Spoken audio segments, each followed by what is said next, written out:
Oi, crianças, tudo bem? A gente vai dando continuidade ao nosso conteúdo de aula, agora numa videoaula. A gente já falou de teoria clássica, a gente já falou de teoria científica. Agora nós vamos seguir com a contramão dessas duas teorias, que é a chamada teoria das relações humanas. A teoria das relações humanas, ela surge num momento muito parecido com o que a gente está vivendo agora. Então é interessante porque, para quem nunca tinha vivido esse momento de bolsa de valores caindo, despencando, agora a gente está vivendo isso. A gente está tendo condição de perceber, por exemplo, como é que uma bolsa de valores caindo causa um impacto tão grande no mundo e como é que várias caindo causam um impacto ainda maior, né? Então, quando a gente fala da escola das relações humanas, da teoria das relações humanas, eu tô falando de uma teoria que surge no momento histórico que a gente viu no filme do Ford. Que momento histórico é esse? É um momento histórico de que tava dando tudo certo, tava tudo bonitinho, e aí começa a Grande Depressão. O mercado quebra, as pessoas começam a perder seu emprego.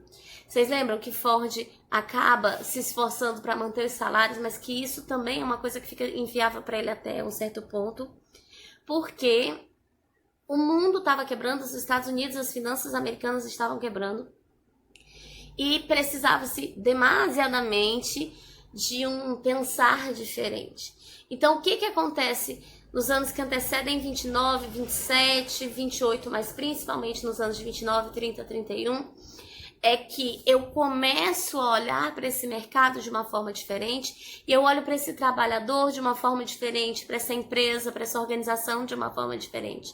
Se nas teorias clássicas e científicas eu olhava o homem como uma máquina movida por dinheiro, agora eu não tenho mais dinheiro para mover.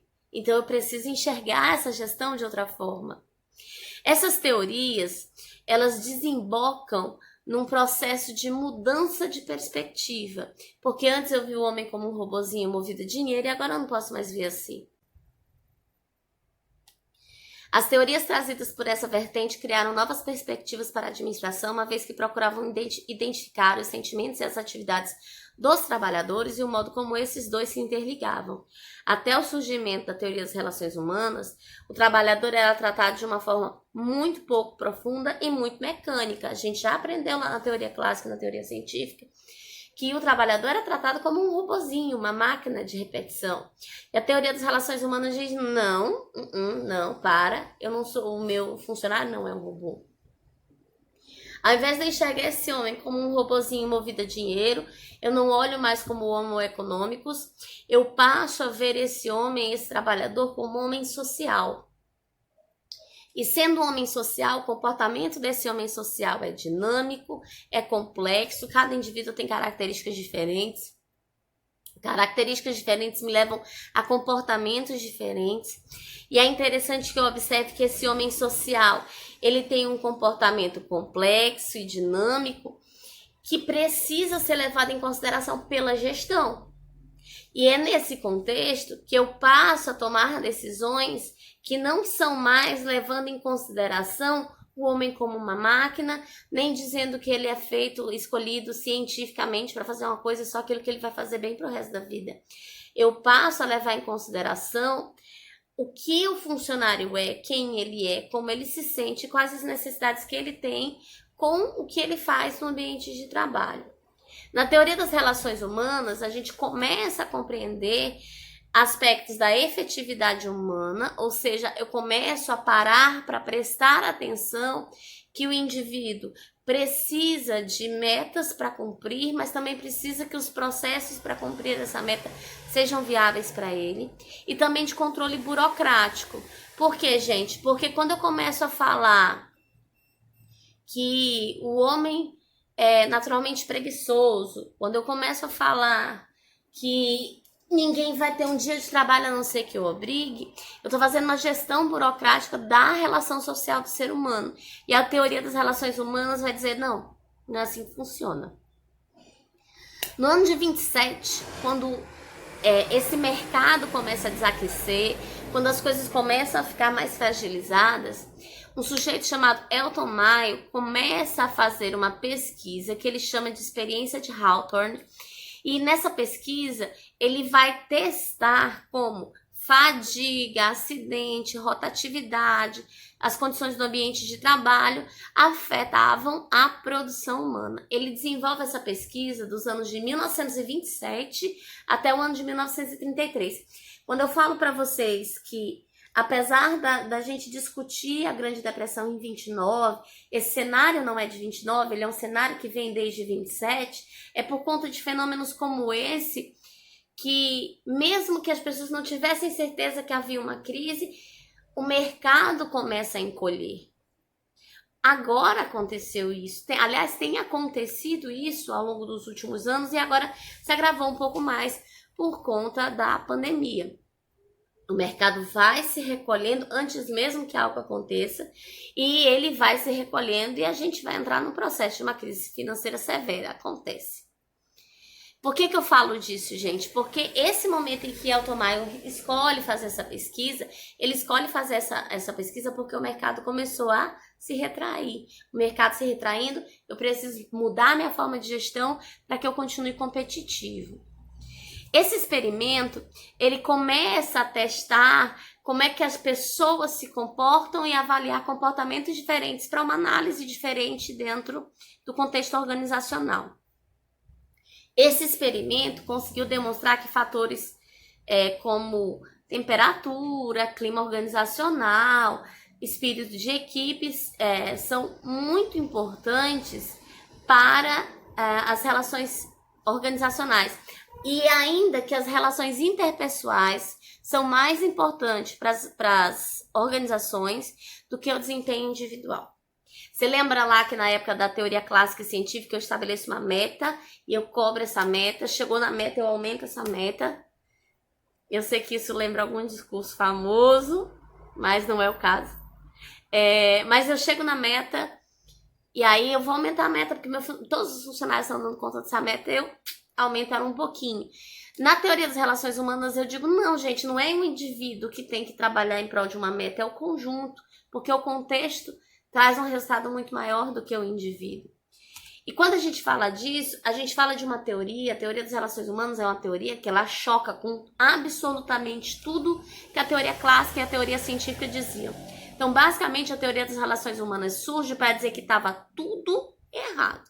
E a gente já sabe que tudo não estava errado.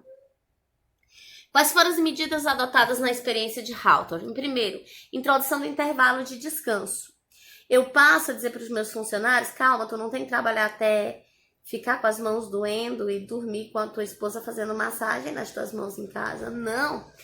Eu vou incluir alguns intervalos de descanso durante o período da jornada de trabalho para que meu trabalhador não se desgaste demais. Eu deixo a critério dos meus operários, dos meus funcionários, a decisão de quando fazer esse intervalo, de quando eu vou parar as máquinas, de quando é a hora de descansar. Foi contratada também uma enfermeira para dar suporte à saúde desse funcionário. Resultado disso, primeiro resultado direto foi que emergiu desse grupo de pessoas um espírito de equipe, porque já que eles decidiam quando as máquinas iam ser paradas, era muito mais interessante para eles se organizarem como grupo. Diminuiu a rotatividade pessoal, ou seja, menos pessoas demitindo. Não sei se vocês prestaram atenção, mas no filme documentário do Ford diz assim, que eles contratavam 1.000 pessoas para cada 100 vagas de trabalho. Significa que a rotatividade era muito alta. Contratava, demitia. E com esse experimento diminuiu a rotatividade pessoal. E a produtividade aumentou, apesar de eu ter incluído um intervalo de descanso. As conclusões diretas desse experimento. Primeiro, o nível de produção é resultante da integração social. As pessoas produzem mais se elas se integram, se elas interagem com outras pessoas. O comportamento individual depende do grupo ao qual esse indivíduo pertence. E olha como isso é interessante, como isso é atual, apesar disso ser um experimento que encerrou-se em 1933. Nós nos comportamos de acordo com o que é aceitável no nosso grupo. Eu não estou falando do teu grupo de trabalho aí da sala de aula, não. Eu estou falando dos grupos que nos aceitam, dos grupos nos quais nós somos encaixados. Recentemente, por conta da pandemia, Nós temos dois grandes grupos no nosso país. Aliás, a gente está vivendo um país de dualidade em tempos de dualidade. O primeiro grande grupo fala: temos que nos isolar sim, temos que nos preservar sim, a saúde é mais importante que a economia, falido se recupera, falecido não, a nossa saúde não tem condição de comportar tantas pessoas doentes. O outro grupo diz assim: tem que trabalhar, quem não é do grupo de risco não tem por que ficar em casa, a economia não pode parar, nós não podemos quebrar o país. E longe de mim dizer quem tá certo e quem tá errado. Aliás, quando se trata de economia, a gente fala com Raimundo Borges. Quando se fala de finanças, a gente fala aí com o meu querido Hildon Roberto. Não é comigo. Mas eu vou dizer para vocês uma coisa que esses dois grupos não nos dizem. Nós vamos nos comportar de acordo com o nosso grupo. Se as pessoas ao teu redor, a maioria delas, acham importante a quarentena, é muito provável que você também ache. Se as pessoas ao teu redor acham que o correto é ir para a rua sim, é se expor sim, se você não é de grupo de risco, você provavelmente também pensa assim. Eu falei de um exemplo bem atual, mas eu vou buscar exemplos que não sejam tão atuais, que eu sei que todos vocês são meus bebês, mas não são tão novos assim. Vamos falar, por exemplo, de como a gente se comportava na adolescência. Na adolescência, não que vocês tenham feito isso, mas algumas pessoas experimentam bebida alcoólica pela primeira vez na adolescência. Vocês não. Vocês sabem que isso é ilegal, vocês não fariam isso. Beber só depois dos 18. E eu sei que vocês, mesmo com mais de 18, ninguém bebe. Mas a maioria das pessoas experimenta bebida alcoólica a primeira vez com menos de 18. Por quê? Por que fazem isso? Que é gostoso? Não, é ruim. Por que fazem? Porque o grupo social fez. Porque é descolado, é divertido, é diferente, é ousado, é rebelde. E eu faço. Eu faço, né, gente? Eu tô falando das pessoas que fizeram na adolescência. As pessoas que já fumaram na vida, fumaram pela primeira vez também, a maioria, na adolescência, pelo mesmo motivo. E, por favor, paremos por aí, né? Não vamos entrar em outras nuances desnecessárias. A gente faz aquilo que o nosso grupo social acha adequado. Por exemplo, o meu cabelo é naturalmente cacheado. E atualmente a gente está numa leva, numa onda, uma moda de pessoas que usam cabelos cacheados. As pessoas estão fazendo transição, quem alisava está desalisando, cortando, para poder voltar a ter os cabelos cacheados.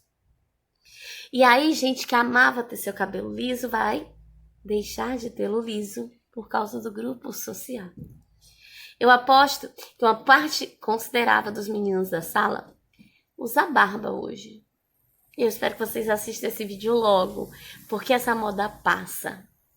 E quando ela passar, esses barbudos de hoje serão a exceção e não a regra. A maioria vai estar de cara limpa, como era no começo dos anos 2000, por exemplo. Ah, Daiane, mas eu não uso barba porque é moda, eu uso barba porque eu gosto. Ok, eu acredito em você. Mas olha, nos anos 80 usar barba era moda. Nos anos 90 não, era só o cavanhaque. Nos anos 2000, cara lisa. Nos anos 2000 e poucos, eu começo a voltar com os cavanhaques.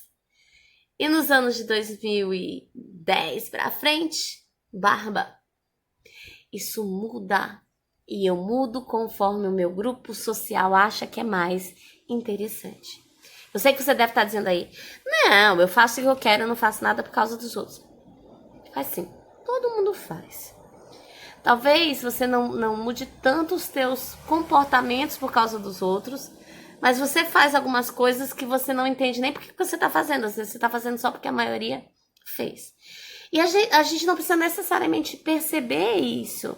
Isso acontece naturalmente, faz parte da nossa característica como animal. E vocês são animais. Eu sou também. A gente vai além disso. Eu vou dizer para vocês que o comportamento humano está condicionado às normas sociais. A gente faz aquilo que a sociedade acredita que é o melhor. Ainda que você não acredite, você vai fazer aquilo que a sociedade julga melhor. E isso é interessante, turma, porque muitas vezes a gente faz coisas que a gente não queria fazer. Ou deixa de fazer coisas que a gente queria muito fazer. Mas as pessoas vão falar mal. Elas vão olhar torto. Por exemplo, eu tenho 37 anos, eu não bebo. As pessoas me olham muito torto porque eu tenho 37 anos e não bebo. Eu já me casei. E eu falo para as pessoas que eu não quero me casar de novo. E as pessoas ficam assim, meu Deus, Daiane, você vai ficar sozinha pro resto da vida. Que horror, tem que casar. E eu não posso dizer para elas que eu não quero me casar de novo. Por quê? Porque acaba que o nosso comportamento vai sendo condicionado pelo comportamento social. E as pessoas esperam de mim o mesmo comportamento que a maioria. Outra conclusão que o experimento chega é que existem grupos informais e que eles são importantes. O grupo formal é aquele que é composto lá pela hierarquia, pelo organograma da empresa. E o grupo informal é aquele que é pela minha afinidade pessoal. Aí é aquela hora que a gente lembra daquela expressão, meu santo bateu. Meu santo não bateu. Não é que seu santo anda se esmurrando com o santo de outra pessoa por aí, não. Significa dizer que alguma coisa naquela pessoa te afinizou ou não afinizou. E esse grupo informal, ele é poderoso. Ele é poderoso na medida em que, por conta de um grupo informal, eu vou ter comportamentos sociais, porque o comportamento individual depende do grupo ao qual eu pertenço. Tenho ainda a importância das relações humanas como uma conclusão de Hawthorne. A relação entre um indivíduo e outro é importante para o meu processo de gestão da organização. Além disso, o experimento chegou à conclusão que especialização não traz eficiência. Então, chega do sujeito que só põe a tampinha na caneta. Chega da pessoa que só penteia o cabelo da boneca. Eu não preciso de funcionários ultra mega especializados. Isso não traz eficiência. E dá uma ênfasezinha aos aspectos emocionais, ou seja, eu passo a me importar com como meu funcionário se sente.